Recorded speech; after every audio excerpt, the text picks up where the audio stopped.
there's bad TV. Then there's With Love, Meghan Season 2, a Netflix series so disconnected from reality, it practically gaslit the audience into thinking flower sprinkles and pocket squares could save a flopped brand. But here's the twist. This wasn't just a lifestyle series gone awkward. This was a full-blown identity crisis, gift-wrapped in artisanal jam and reheated Pinterest recipes. Marketed as real and relatable, Meghan Markle's second Netflix outing didn't just stumble, it collapsed on arrival. Behind the pastel aesthetic, curated spice boxes, and performative kitchen giggles lies something far more scripted. A desperate attempt to salvage a public image that's been unraveling faster than her DIY scarves. Season 2 promised authenticity. What we got instead was a montage of tight-lipped smirks, elephant tails in luxury tents, and guests trying to smile through secondhand embarrassment. And if you thought Season 1 was odd, brace yourself, because this time, the cringe hit back harder. From the ratings nosedive to bizarre rebranding efforts, from tantrum-level gift theatrics to staged love confessions that sound more rehearsed than romantic,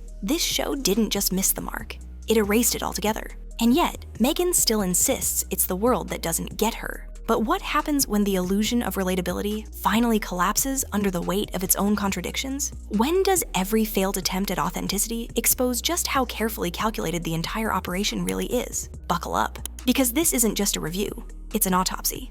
And what we found buried under the lifestyle branding might just shock you. Ready to dig in? Let's start with the number Meghan reportedly doesn't want you to see. When Season 1 of With Love quietly dropped onto Netflix, it didn't exactly explode, but it sparked enough curiosity to sneak into the top 10. About 6 million people gave it a shot in its debut week, driven by a mix of royal intrigue, rubbernecking, and the eternal human instinct to see if the Jam Duchess could actually pull off a lifestyle brand. Spoiler alert, she couldn't. But what followed was the sound of millions logging off. Viewers quickly realized they weren't watching a cooking show, a reality series, or even a documentary. They were watching a slow-motion identity rehab session, staged like a Pinterest board come to life. The result? Season 2 didn't just underperform, it evaporated. It failed to crack Netflix's top 10 and was nowhere to be found on Luminate's top 50 streaming chart.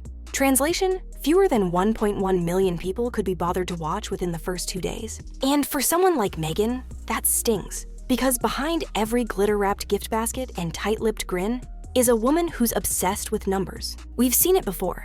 When archetypes flopped, she still clung to scattered podcast charts from non-English-speaking countries like they were trophies. She even once referenced charting in France, as if that somehow meant global dominance, conveniently skipping over the fact that most of the top 10 there are, shockingly, in French. It's not just that the show failed, it's that it failed loudly. Season 1 didn't even break into Netflix's top 300 of the semi-annual data rankings. Season 2? Good luck finding it in the top 500. And yet, Meghan continues to push the narrative that her audience is vast, loyal, and hungry for whatever she's offering. The reality? They were hungry once, and now they're full of secondhand embarrassment. But this isn't just about numbers. It's about why the numbers crashed. And the answer lies in what came next. Flower sprinkles, forced laughter, and a romance tale that even Netflix didn't bother editing convincingly. Because the real collapse wasn't just in ratings, it was in the illusion itself. And what happened next would redefine cringe. If you ever wanted to watch someone try to make flower sprinkles a thing, this is your chance. Season 2 of With Love, Meghan opens with a bizarre attempt at branding magic.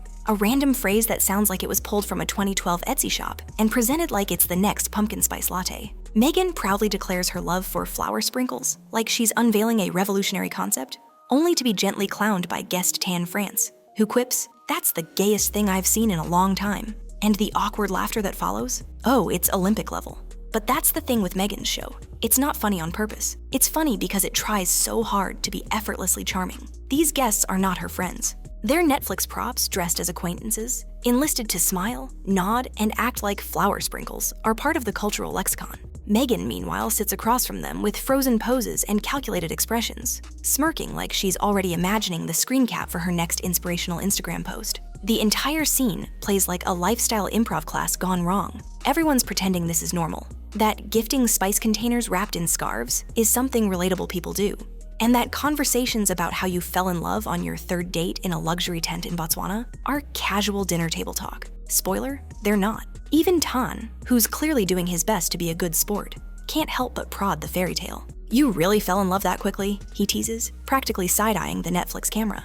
Meghan, ever the performer, launches into a story we've heard before, complete with trembling lips, faux suspense, and the always recycled elephant outside the tent anecdote. There's even a mini drama moment where she pretends to be scared. "What is that outside the tent?" she whispers, wide-eyed, before reassuring herself with a laugh. An elephant. Right. So real. So spontaneous. But the deeper issue isn't just the awkwardness, it's the desperation. Everything about these scenes is engineered to craft a vibe. I'm quirky but refined. Domestic but globally conscious. A duchess but also your jam-making bestie. And yet, none of it sticks. Because the guests aren't reacting like real friends. They're reacting like people who know they're on camera and don't want to offend the host, who probably approved the final edit. At one point, Meghan stares lovingly at Tan as he accepts her curated, spice-filled, story-backed gift like a good little PR soldier. The message is clear. Look how thoughtful I am. But it doesn't land because generosity, when performed for applause, stops feeling generous. It feels transactional. And that's what defines this season. Forced friendships, scripted relatability, and a host trying so hard to appear effortless that the effort becomes the entire show. Meghan wants to seem adored, spontaneous, and magnetic. But in the silence between her talking points, all that's left is someone trying to script authenticity in real time. But things were about to get even messier, especially when the topic turned to kids, cameras, and the Queen's funeral. When the conversation shifted to parenting with love, Meghan took a strange left turn, from quirky awkward to quietly uncomfortable. Tan France opened up about his children with a raw, honest admission, how it hurts his heart when his kids don't treat him like the go-to parent. Vulnerable, relatable, human. And Meghan? She just sat there, blank, silent, almost annoyed. Her face tightened, eyes narrowed, and instead of engaging with empathy, she looked unimpressed, detached. You'd expect a fellow parent,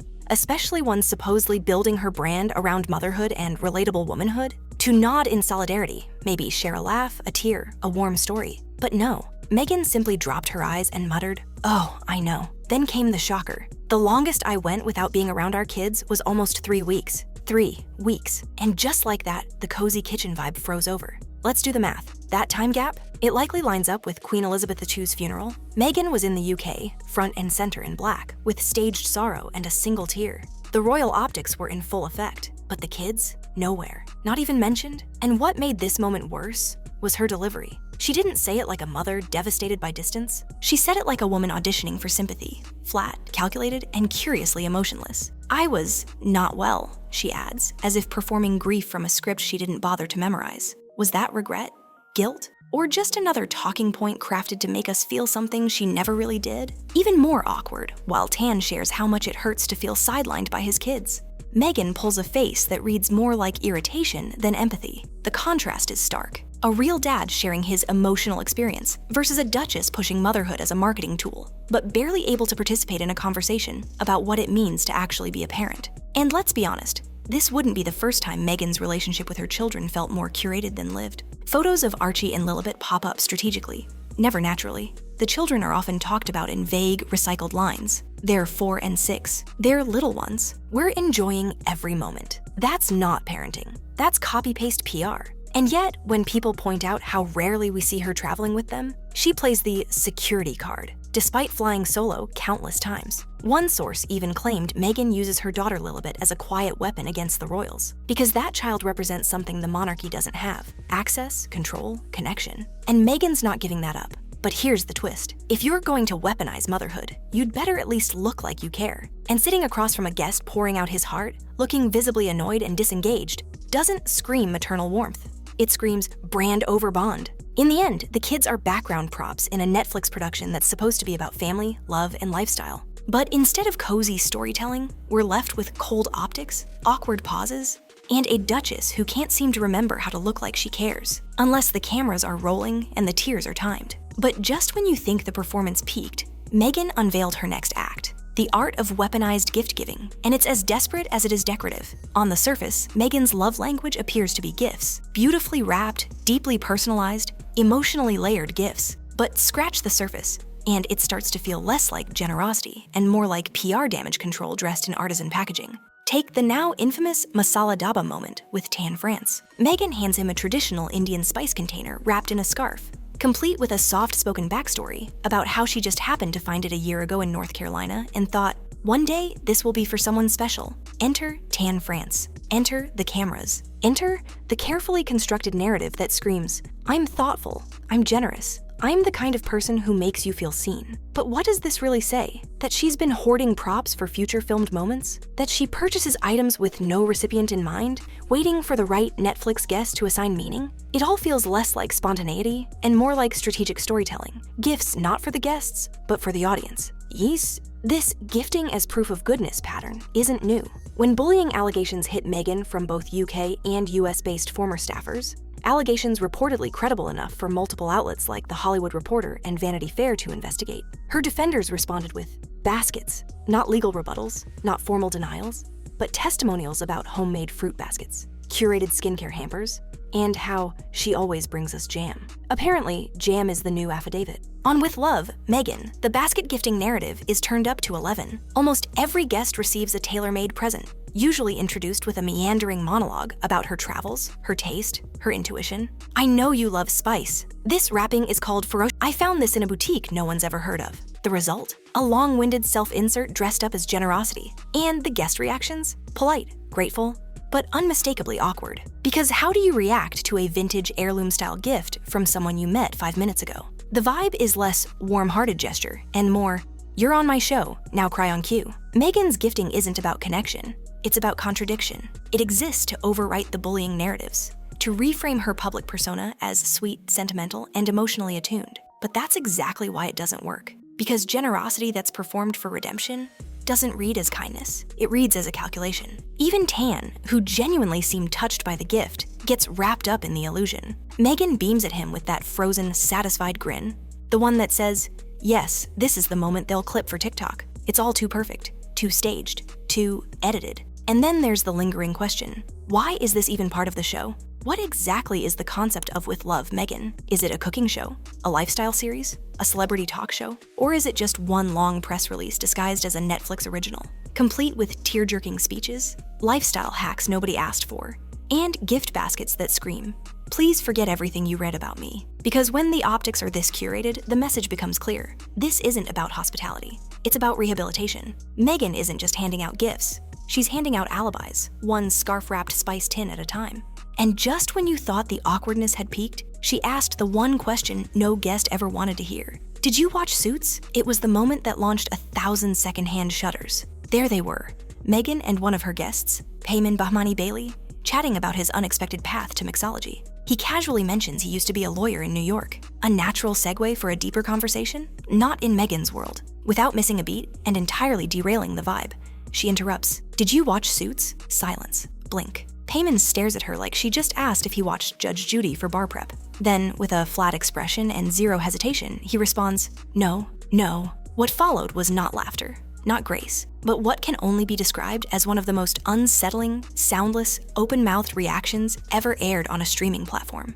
Meghan launches into this wild, wide-eyed, squealing mime of a laugh. No sound, just mouth agape, eyes squinted, body jerking slightly like a malfunctioning animatronic. And then he lands the fatal blow. "I don't watch basic cable." Boom. She's still locked in the frozen laugh, trying to maintain her composure as he gently backpedals, tossing in a half-hearted excuse about liking shows with curse words, to soften the jab. But the damage is done. Because here's the thing. This wasn't just an awkward moment. It was emblematic of a larger issue. Meghan Markle cannot have a conversation without trying to make it about Meghan Markle. A guest brings up his career change, and she hears a cue to bring up her show. Not his story, not shared experiences, just a desperate, jarring pivot back to her one claim to fame. What makes it worse is that Suits wasn't exactly The Good Wife. It was a solid cable legal drama with a cult following, but it wasn't water cooler material. And even within that show, Meghan wasn't a lid. She was a supporting character who happened to marry into royalty. But to watch her now, you'd think she carried the entire legal drama genre on her shoulders. The moment plays out like an SNL sketch, but tragically, it's real. Meghan's giddy overreaction, his deadpan response, and the total collapse of conversation flow. All of it is Netflix gold, not for entertainment, but for meme material. The editors didn't even cut it out, which tells you how little content they had to work with. Or maybe they knew. It was too funny to lose. And let's not overlook the subtext. She asked if a professional lawyer watched her fictional show about lawyers, as if Suits is required viewing in legal circles. That's like asking a cardiologist if they watch Grey's Anatomy as part of their board exam prep. It's self-importance masquerading as small talk. This moment didn't just expose the disconnect, it exposed the delusion. Because no matter how many jam jars she seals or scarves she dyes, Meghan still wants to be known. And if that means shoehorning suits into every conversation, she'll do it, even if the guest couldn't care less. But if that moment felt performative, just wait, because her next story included a lisp, a lie, and a language she may not even speak. It wouldn't be a Meghan Markle production without a heavy dose of identity performance. And this time, the script called for Spanish fluency with flair. During a casual kitchen segment with Chef Jose Andres, Meghan suddenly announces she's embarrassed to speak Spanish in front of him. Why? Because her accent is too Argentinian, she claims, and she's picked up a lisp from all the time she spent in Spain. Pause. Did you catch that? Not just one language flex, two competing regional dialects in one sentence. She lived in Argentina, but her Spanish now has a lisp from Spain. It's like saying you grew up in Texas, but your English now has a Cockney twist from summering in East London. And Meghan delivers it with her signature smirk, as if she's just dropped an adorable little bomb of global sophistication. But here's where the fantasy crumbles. According to her half-sister Samantha Markle, Meghan didn't live in Argentina. She participated in a 5-week study program, one paid for by their father, Thomas Markle. The worked at the US Embassy narrative she often drops, apparently also exaggerated. Their uncle allegedly helped her get in with a letter of recommendation. Meghan wasn't interning as some international diplomat in training. She was on a paid privilege trip, staged to sound like a political resume booster. And yet, here she is on Netflix, serving linguistic humblebrag and world traveler mystique with a side of tea. She repeats what Jose tells her in Spanish, then explains her accent gained a lisp because, of course, why not throw in an unnecessary flourish that no one can fact-check mid-episode? This would be funny if it weren't so consistent. Meghan's pattern of rewriting her backstory has become part of the brand. From claiming she couldn't afford more than a $4.99 salad at Sizzler growing up, to now casually dropping, Thai Town was my childhood hangout. It's all part of an ever-evolving script. Depending on the audience, she's poor, posh, American, European, relatable, aspirational, activist, duchess, or jam queen. Let's not forget, just episodes earlier, she referenced eating TV dinners as a child and working at 13. But now she was sipping Thai iced tea in LA, like a baby Gwyneth. So which is it? The struggling teen scraping by? Or the cultured foodie raised on global cuisine? The inconsistencies don't just reveal storytelling laziness. They reveal a calculated branding strategy. Meghan curates her own mythology in real time, borrowing accents, hardships, and heritage like costume changes. And she's banking on the fact that most viewers won't connect the dots, or worse, won't care. But it doesn't matter, because if you're selling authenticity, you can't keep switching the channel on your own origin story. Meghan's fluency in Spanish may exist, or it may be the latest entry in a growing file of resume inflation. But what's clear is that it's not about language, it's about optics. She doesn't need to speak fluently, she just needs you to think she does. But Meghan's tangled identity web didn't end in Argentina. Up next, homemade pocket squares, Poochie references, and DIY disasters that had her guests blinking in disbelief. If you thought flower sprinkles were the low point, buckle up. Because with love, Meghan takes a nosedive into elementary school arts and crafts, wrapped in Poochie references and unearned confidence. In this segment, Meghan decides to show off her creative side by tie-dyeing scarves and handcrafting pocket squares for grown men on camera with a straight face. She holds up her first design, a dark blotchy square of fabric that looks like it survived a printer ink explosion, and smiles with pride. Yes, she whispers to herself. Yes, Meghan. It looks like a toddler wiped their hands after finger painting, and that's being generous. Naturally, she's making these cringe-worthy creations for her friend Daniel, because apparently nothing says, "Thank you for appearing on my staged Netflix show," like a DIY fashion accident. When she hands them out, the reactions from her guests are pure gold. David Chang glances at it like it might bite him. Christina Tosi sits frozen in a polite smile that practically screams, "I'll wear this in the kitchen, alone, where no one can see me." Meanwhile, Daniel, the ever-loyal hype man, is in the background gushing like Meghan just handed him a hand-sewn Hermes scarf. "I can't believe you made this. Isn't that fun?" "No, Daniel, it's not fun. It's weird." But what really pushes this segment into comedy territory is Meghan's attempt to intellectualize the craft. She starts waxing poetic about how experimenting with new things, even things you're not good at, is a metaphor for life. But this isn't about vulnerability. It's about branding failure as whimsical charm. The scarves aren't just scarves, they're symbols. Meghan wants us to believe that her patchy, uneven tie-dye reflects her journey as a woman, a mother, a duchess, a lifestyle guru. But really, they just reflect that she's scraping the bottom of the Pinterest barrel and calling it empowerment. Even worse, she tries to connect the designs to luxury fashion. "This kind of reminds me of old Poochie prints from the 70s, she says, holding up a square that looks more like something a hotel would use to clean wine stains off a tablecloth. The comparison is so delusional, it's almost admirable. Almost. And the cherry on top? Her solemn narration about how she finds random trinkets in shops with no one in mind, then saves them for the right person, as if these tie-dyed mistakes were sacred heirlooms. As if gifting a pocket square that looks like it came from an 8th grade art class is some profound act of intimacy. But here's the truth. The DIY segments aren't about creativity. They're about Meghan pretending to be creative. She's not living this lifestyle, she's performing it. The show isn't a peek into how she lives. It's a commercial for how she wants to be seen. And every segment, from the tea-stained scarf bundles to the overly dramatized fabric dye moments, screams, "Look how relatable I am." It's curated chaos, carefully staged messiness, the freezer that's too embarrassing to show, the messy juicer moment, the flour-dusted counters. It's all fake realness, filtered through lighting, music, and a camera crew trying their best to make this lifestyle not look like a parody. Because at the end of the day, these pocket squares weren't about the guests. They were about the narrative. Meghan is thoughtful. Meghan is crafty. Meghan is not a bully. She's the kind of woman who gives you handmade gifts and quotes fashion houses while burning her fingers on hot glue. But even all that DIY fluff couldn't drown out the strangest moment of all. A haunting little jingle about fish and chips that left viewers wondering, is this a comedy now? Just when you thought, with love, Meghan couldn't get any more offbeat, Meghan reaches deep, really deep, into her mental attic and dusts off a song from elementary school. Without warning, she starts softly chanting, "Fish and chips and vinegar. Pepper, pepper, pepper salt." Yes, that actually happened. And no, it wasn't a parody. It was delivered with sincerity, nostalgia, and a faint smile like she was uncovering some universal childhood treasure. But instead of awe, the internet responded with a collective, "What?" It was one of those moments that felt so disconnected from reality that even the upbeat background music couldn't save it. It's unclear whether she was trying to seem quirky, British adjacent, or just whimsically spontaneous. But all it did was confirm one thing. Meghan Markle is still playing a character, and the script is getting weirder.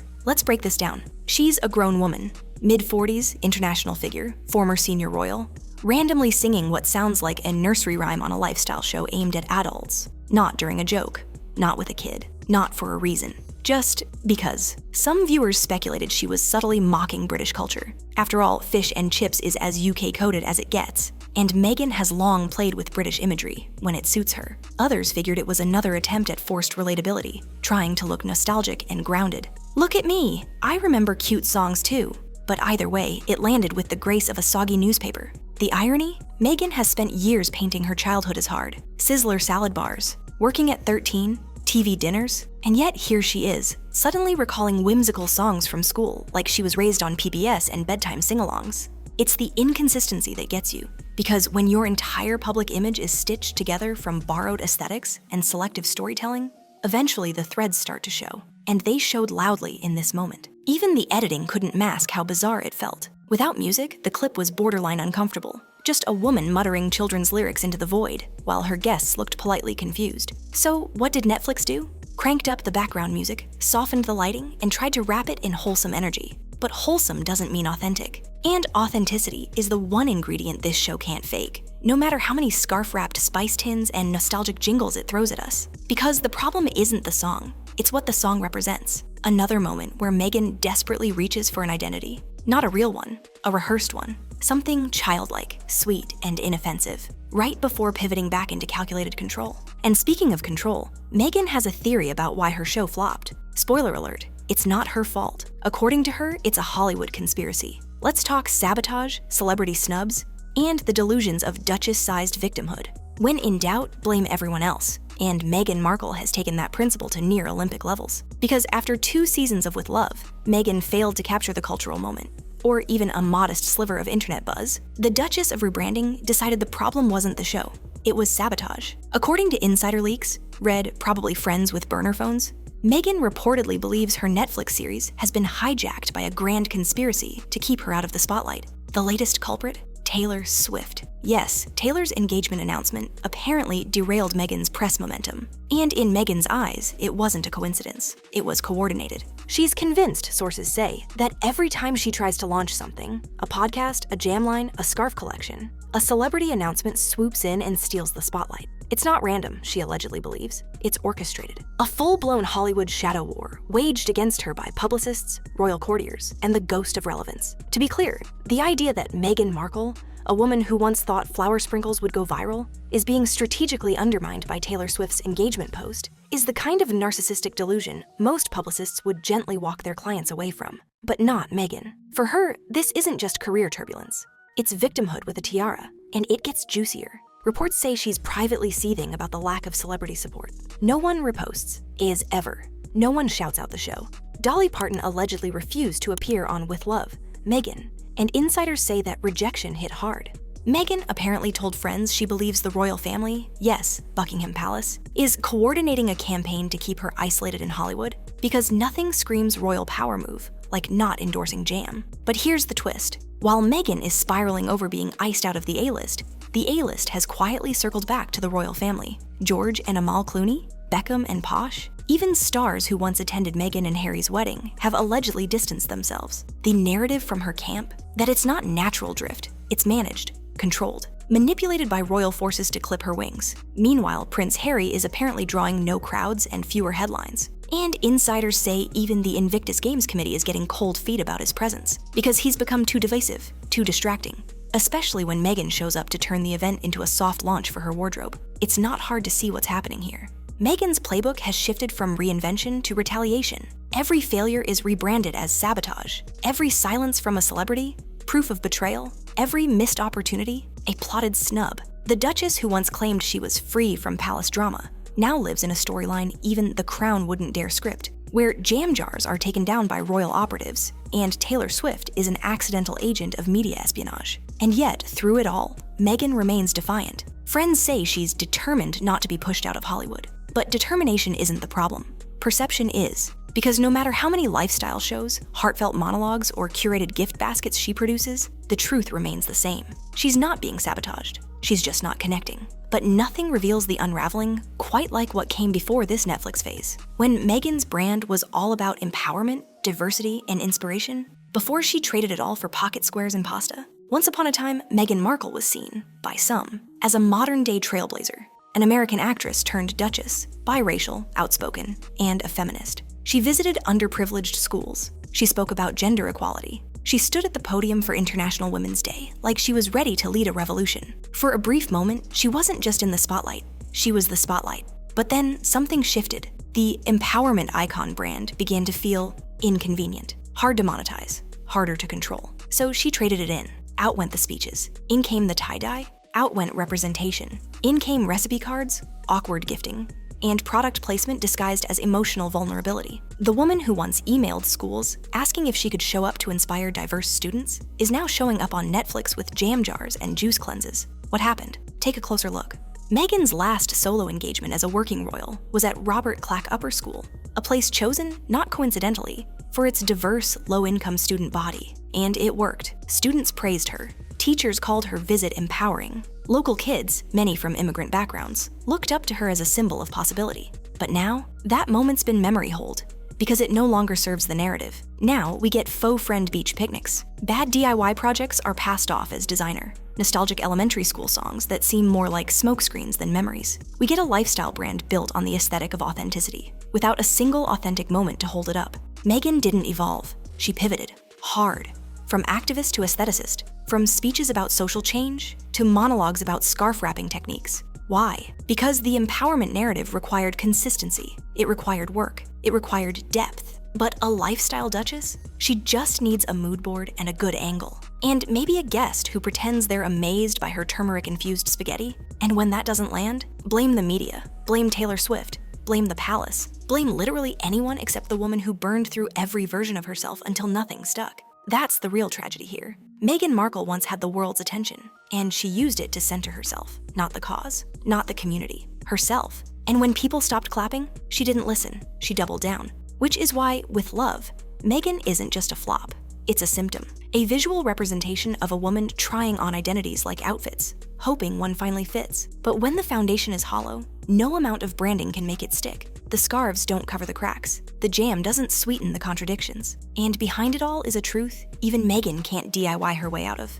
She didn't just lose the public. She abandoned the very message that once made her matter. When With Love, Meghan first hit Netflix, it billed itself as intimate, wholesome, real, a chance to see the true Meghan Markle, unfiltered, unroyal, and finally free to be her full self. But what we got wasn't authenticity.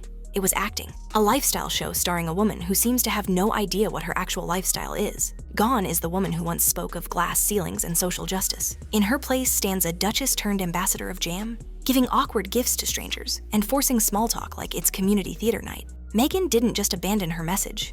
She's been running from it, reinventing herself with every media cycle, every platform, every season of her post-royal career. She was the mixed-race heroine, then the podcasting truth-teller, then the children's book author.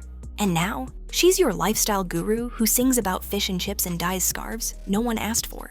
But none of it lands. Not because she's a woman trying new things, but because every reinvention feels like a costume. The branding is always louder than the message, and eventually, the audience catches on. What's left is a curated chaos of aesthetics and contradictions. Luxury tents sold as wilderness, spice tins gifted with suspiciously perfect timing, speeches that say nothing, and interviews where the emotion is all performance and no substance. Even her guests look like they're just trying to survive the scene. And still, she blames the system, the palace, the press, the celebrities who abandon her. But the truth is, Meghan Markle has become her own worst narrative, not because of who she is, but because of who she pretends to be, over and over and over. She doesn't need a crown. She needs a compass, because without it, no amount of flower sprinkles, scarf bundles, or silent squeals will ever connect with the audience she's trying to convince. In the end, With Love, Meghan wasn't a lifestyle show. It was a long, glittery distraction from a brutal truth. You can't build an empire on personality if the world still doesn't know who you are.